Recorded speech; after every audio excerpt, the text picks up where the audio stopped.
दिल्ली के कालका जी के भूमिंग कैंप में इस वक्त मेरी मौजूदगी है। लगभग 1.5 महीने पहले इस तमाम जो क्लस्टर था, लगभग 3200 के आसपास ये झुग्गी बस्ती थी, उनको पूरी तरीके से डेमोलेशन किया गया और कुछ लोगों को यहीं पास में ही तकरीबन बताया जा रहा है कि 1800 के आसपास लोगों को जो है वो फ्लैट दिए गए। 1200 ऐसे परिवार हैं जिनको फ्लैट्स नहीं मिले। लेकिन यहाँ रहने वाले जो लोग हैं अब उनके पास इलेक्शन कमीशन की तरफ से नोटिस आ रहा है और उनके वोटर लिस्ट से नाम जो है वो काटे जा रहे हैं। ये तमाम जो वो लोग हैं इनको नोटिस जो है वो दिया गया है और ये फॉर्म 14 है जिसमें आपका जो नाम है वो हट गया है। ये नोटिस जो है वो किया गया है। दरअसल ये तमाम लोग यहीं पर रह रहे थे और लंबे वक्त से यहाँ पर रह रहे हैं। कब से आप रह रहे हैं यहाँ पे? हमको सर 35 साल हो गए हमारे तो। अच्छा। बचपन से ही वहीं इधर है। हमारी उम्र ही यही है। हाँ जी। ये बताइए कि कब नोटिस मिला आपको? नोटिस 25-26 को मिली है नोटिस। क्या नोटिस मिला? नोटिस अभी हमारे बहन नहीं खाली पूरे पे ही हो, खाली बस इसका हाँ? इसका ये प्रचार पत्र कैंसिल होने का नोटिस कैंसिल का नोटिस है, खाली बस ये कैंसिल का। अच्छा, वोटर आईडी वोटर का? आईडी का खाली ये कैंसिल है। अच्छा। हाँ जी, ये कितने नोटिस आपको आए हैं? ये देख लो। हिना है जिनको ये नोटिस आया है, ये उसके बाद शबनम खातून, ये कौन है? ये मेरी भाभी है। और हिना? मेरी भतीजी है। अच्छा। हाँ जी, और ये मोहम्मद फरुकुद्दीन मेरा भाई है। भाई है। हाँ जी, ये सोना मेरी भाभी है। मुनार हाँ? मुनीर। मेरे पापा है। पापा हैं। हाँ जी। और ये और भी ये कई सारे और भी हैं। ये क्या नोटिस जो है वो अगर आप देखेंगे तो ये नोटिस जो है वो सर्व किए गए हैं और इन लोगों को इनका वोटर लिस्ट से नाम जो है वो काटा है।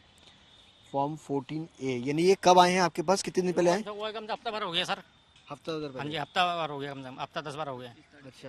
हाँ जी। आपका भी नाम कटा है? हाँ जी सर, मेरा नाम कट गया सर वोटर लिस्ट से। अच्छा। ये हमारी हेयरिंग के लिए बुलाया गया था 22 तारीख को अच्छा। और हम वहाँ हमको मिलता है 25 तारिख को। बुलाने का उनका फायदा 22 क्या? तारीख को आपको हेयरिंग के लिए बुलाया था कि ये आपका नाम हमारे कटा? पास आया 25 तारीख को, अच्छा। निकला है वहाँ से 24 को। तो सर यहाँ से हम कैसे जा पाएंगे? मेरे को सर 26 को बुलाया था, 26 को मैं गया था। मुझे साहब कह रहे हैं वहाँ पे कि आपका बिजली का बिल रहेगा तभी आपका नाम जोड़ा जाएगा। अब मैं यहाँ पे, मेरा घर टूट चुका है, मैं यहाँ पे झोपड़ी डाल के जैसे तैसे सोता हूँ। मैं बिजली का बिल कहाँ से ले आऊँ जब मेरा मीटर ही नहीं है, कोई मेरा वही नहीं है, रहने का साधन ही नहीं है, तो मैं बिजली कहाँ से जलाऊँगा? बिजली दे रही है यहाँ पे सरकार, जब हम बिजली का बिल उनको देंगे कहाँ से देंगे? जब हमें बिजली ही नहीं मिल रही, हमारा मीटर ही नहीं है, तो कहाँ से हम उनको बिजली का बिल देंगे? जबकि हम लोग यहाँ पे जब से पैदा हुए हैं, मान के चलिए 18 साल के हम हुए थे, हमारा नाम वोटर लिस्ट में जुड़ गया था। आज मैं 35 साल का हूँ। 17 साल से मैं लगातार दिल्ली में वोटिंग करता हूँ। 27 साल से दिल्ली में मेरा नाम राशन कार्ड में जुड़ा हुआ है। मेरे नाम का राशन सरकार मुझे देती है। फ्लैट में अभी आपको स्पेस मिला, जगह मिली, फ्लैट मिला? नहीं, मेरे को बिल्कुल नहीं मिला। मिला होता तो सर मैं यहाँ क्यों खड़ा होता? अब मिला होता तो मैं अपने फ्लैट में होता ना। यहाँ मेरे को आने की जरूरत ही नहीं थी। जिनको मिल गया वो लोग रह रहे हैं। देखो, हाँ मिला है, हम ये नहीं कह रहे हैं कि नहीं मिला है। 1862 लोगों को सरकार ने दिया है, लेकिन उन 1200 लोगों को सिर्फ छोटे छोटे रीजन की वजह से रिजेक्ट कर दिया गया है। और रीजन क्या बताए गए हैं? किसी पे सेपरेट राशन कार्ड नहीं है। सेपरेट राशन कार्ड पूरी दिल्ली को पता है कि 2011 के बाद में नहीं बन रहे हैं दिल्ली के अंदर में। और 2013 में हम लोगों की शादी हो रही है तो हम कहाँ से सेपरेट राशन कार्ड दिखा देंगे? दूसरा रीजन ये लोग देते हैं, यदि किसी ने एक आध बार वोट नहीं दिया है, मान के चलिए किसी की तबीयत खराब है या कोई अर्जेंट काम है, वो अपना वोट नहीं डाल पाया, तो इस वजह से क्या उसका घर रिजेक्ट कर दिया जाएगा? उसकी नागरिकता खत्म कर दी जाएगी? एक गलत हो रहा है पूरी तरह से। आपका भी वोट कटा है? हाँ जी, मेरा भी वोट कटा है। मेरे पास एक नोटिस प्राप्त हुआ। उस नोटिस के संबंध में मैं रिप्लाई देने गया, एआरओ ने लेने से मना कर दिया। और जब मैंने इस पे ग्रीवेंस रेज करी सीईओ दिल्ली को, कश्मीरी गेट जब इलेक्शन ऑफिस मामला गया मेरा, तब मेरा वोट तुरंत ही काट दिया। कंप्लेंट करने पे भी मेरी वोट काट दिया गया। कब आपके पास नोटिस आया था? ये नोटिस आया था मेरे पास 18 तारीख को और 19 तारीख की मेरी हियरिंग थी। तो 19 तारीख को मैंने अपना रिप्लाई देने के लिए, और सबसे बड़ी बात है, मैं इस नोटिस में एक इम्पोर्टेंट चीज दिखाना चाहता हूँ आपको। ऑब्जेक्टर हम ही लोग हैं। ऑब्जेक्टर हम ही लोग हैं। अच्छा। सबसे बड़ी बात ये है। अच्छा। इस चीज को लेके मैं शौक हूँ कि जब मैंने अपने नाम पे कोई रेसिंग करा ही नहीं, तो ये कैसे बोल सकते हैं मुझे? हम ही ऑब्जेक्ट कर रहे हैं अपने। हम ही ऑब्जेक्टर हैं। एक मिनट बैक पकड़ना, मैं आपको दिखा रहा हूं। ये नोटिस है मेरा। इसमें ये बोर्ड कटिंग मनमानी तरीके से कर रहे हैं। मैंने एडीएम से मिलने की कोशिश करी, वहां पे जाके एआरओ से मिला, एआरओ बिल्कुल सुन नहीं रही। शंकर आप ही का नाम? हाँ जी, हाँ जी। ठीक है। ये मेरा रिप्रेजेंटेशन दिया मैंने उनको कि भाई मैं अभी यहीं पे हूँ, अभी रिसेंटली मेरा कोई परमानेंट व्यवस्था नहीं हुआ है। कम से कम उन्हें ऑप्शन तो देने चाहिए मुझे कि आप शिफ्ट कर लो। ये डिलीटेशन डायरेक्टली मेरा वोट टू राइट वायलेट है। अब मैं वोटर कार्ड बनाने के लिए पहले अपना आधार चेंज करूंगा, अन्य डॉक्यूमेंट चेंज करूंगा, उसमें भी तो समय लगता है। तो वो भी नहीं दिया उन्होंने, ना सुना, मनमाने तरीके से सीधा कह रहे हैं ऊपर का ऑर्डर है।